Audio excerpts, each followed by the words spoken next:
नमस्कार मित्रांनो, भावांनो आणि बहिणींनो, आपण सर्वांनी दिवस रात्र एक करून मुख्यमंत्री माझी लाडकी बहीण योजनेचे फॉर्म हे भरलेले आहेत। पण हे फॉर्म भरत असताना आपल्याकडून अनावधानाने किंवा काही चुका या झालेल्या होत्या। आता महाराष्ट्र शासनाने या चुका दुरुस्त करण्याची संधी आपल्याला एकदा उपलब्ध करून दिलेली आहे। या नारी शक्ती दूत ॲप मध्ये मुख्यमंत्री माझी लाडकी बहीण योजनेचे फॉर्म कशा पद्धतीने दुरुस्त करायचे, त्याकरता परत कोणती काळजी घ्यायची आहे, आपल्या आधारच्या डिटेल्स असतील, नावातील चुका असतील, बर्थ डेट कोणाची चुकली असेल किंवा ज्या काही इतर चुका झालेल्या आहे, या चुका परत एकदा सुधारण्याची संधी ही एकदाच देण्यात आलेली आहे। त्याकरता हा फॉर्म काळजीपूर्वक भरा, कोणतीही चूक होऊन देऊ नका, कारण की आता हे फॉर्म दुरुस्त केल्यानंतर परत दुसरी संधी मिळणार नाही, याची नोंद घ्या। तर चला मित्रांनो, सुरू करूया आजचा हा व्हिडिओ।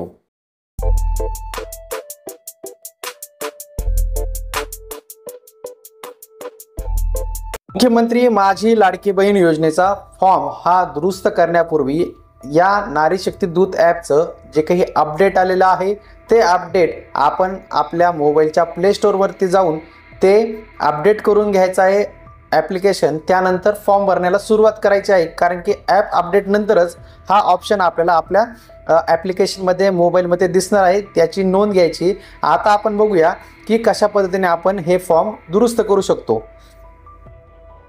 तर सर्वप्रथम आपल्याला आपल्या नारी शक्ती दूत ॲपमध्ये जायचं आहे। त्यानंतर आपल्याला इथे वेगवेगळे जे काही पर्याय दिसत आहेत, मुख्यमंत्री माझी लाडकी बहीण योजनेचा अर्ज कसा करायचा हा पहिला पर्याय, महिलांसाठी योजना, आणि शेवटचा जो तिसरा पर्याय आहे आपण यापूर्वी केलेले अर्ज, यावरती क्लिक केल्यानंतर आपण या ॲप्लिकेशनच्या माध्यमातून जे मुख्यमंत्री माझी लाडकी बहीण योजनेचे फॉर्म भरले आहे ते सर्व अर्ज आपल्याला इथे दिसण्यास सुरुवात होणार आहे। तर आपण केलेले अर्ज वरती आता क्लिक करूया। क्लिक केल्यानंतर ॲप्लिकेशन थोडा वेळ घेतं फॉर्म लोड होण्याकरता, आणि त्यानंतर आपल्याला येथे जे काही आपण अर्ज भरले होते ते आपल्याला इथे दिसण्यास सुरुवात होते। यानंतर आपण इथे अर्जावरती क्लिक करायचं आहे।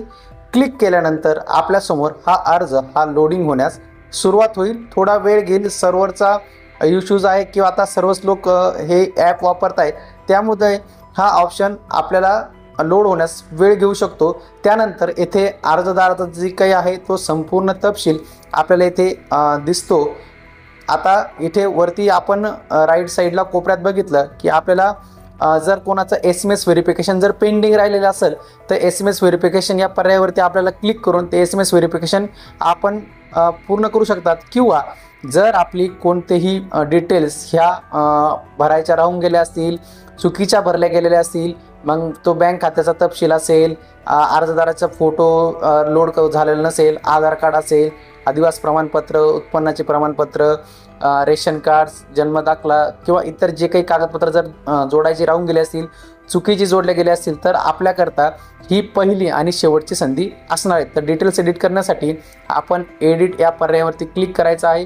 त्यानंतर इथे आपल्याला सांगतंय की जो काही आहे लोकेशन ॲक्सेस मागतंय, तर लोकेशन ॲक्सेस द्यायचा आहे आपल्याला। त्यानंतर विचारतंय की भरलेल्या अर्जामध्ये फक्त एकदाच बदल करता येणार आहे, परत हा बदल करता येणार नाही, याची सर्वांनी नोंद घ्यायची आहे। जे काही असेल डिटेल्स, आता एकदा संधी मिळाली तर ती संधी पूर्ण विचारपूर्वक करून वापरा आणि व्यवस्थित आपल्या ज्या काही डिटेल्स असतील त्या डिटेल्स भरा। जी पहिली डिटेल्स आहे ते अर्जदाराचं संपूर्ण नाव हे आधार कार्डनुसार असायला पाहिजे। त्यानंतर विवाहित असेल तर पतीचं नाव, अविवाहित मुलगी जर असेल तर वडिलांचं नाव इथे टाकायचं आहे।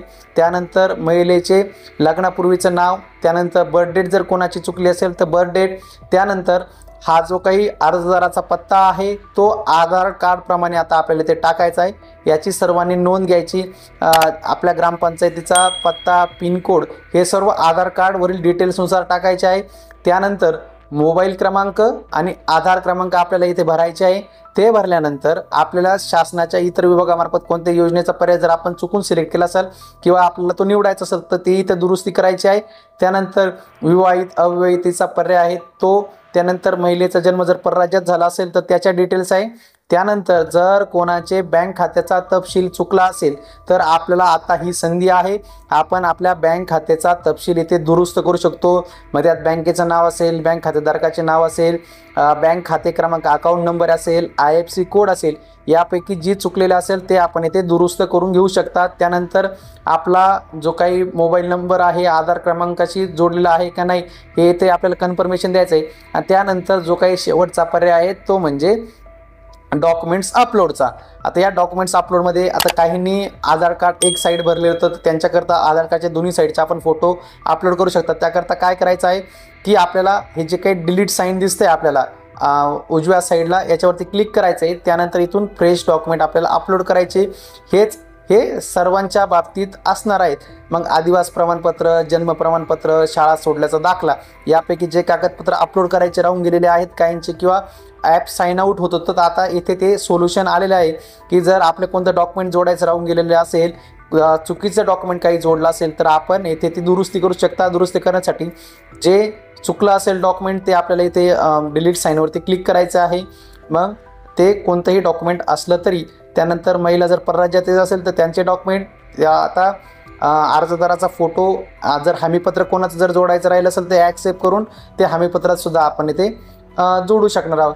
तर आज आपण ह्या व्हिडिओमध्ये समजून घेतलं आहे की जी काही आता दुरुस्ती आलेली आहे मुख्यमंत्री माझी लाडकी बहीण योजनेमध्ये फॉर्ममध्ये, ती कशा पद्धतीने दुरुस्त करायची, तो ऑप्शन कशा पद्धतीने येणार आहे ते, आणि सर्व डिटेल्स भरल्यानंतर आपल्याला आपला अर्ज सबमिट करायचा आहे। तर आज आपण ह्या व्हिडिओमध्ये सविस्तरपणे समजून घेतलेला आहे की मुख्यमंत्री माझी लाडकी बहीण योजनेचा फॉर्म कशा पद्धतीने भरायचा, यामध्ये कोणकोणती कागदपत्र आपल्याला जर एडिट करायची असेल ती एडिट करू शकतात। त्यासोबत आपल्याला जर काही डिटेल्स भरायच्या आपल्या जर राहून गेल्या असतील तर त्या डिटेल्स भरू शकतात। याची इत्थंभूत आणि सविस्तर माहिती आपण घेतलेली आहे। यानंतर आपला काही प्रश्न उद्भवणार नाही अशी मी आशा करतो। तरी आपल्या काही प्रश्न शंका असतील तर आपण कमेंट बॉक्समध्ये कमेंट करा, त्याची उत्तरे देण्याचा प्रयत्न आपण नक्की करू। आपल्याला आजचा हा व्हिडिओ आवडला असेल, आपण माहिती असायलाच हवी यूट्यूब चॅनलवर जर पहिल्यांदा आला असाल तर हा यूट्यूब चॅनल नक्की सबस्क्राईब करा। भेटूया पुढील व्हिडिओमध्ये। धन्यवाद।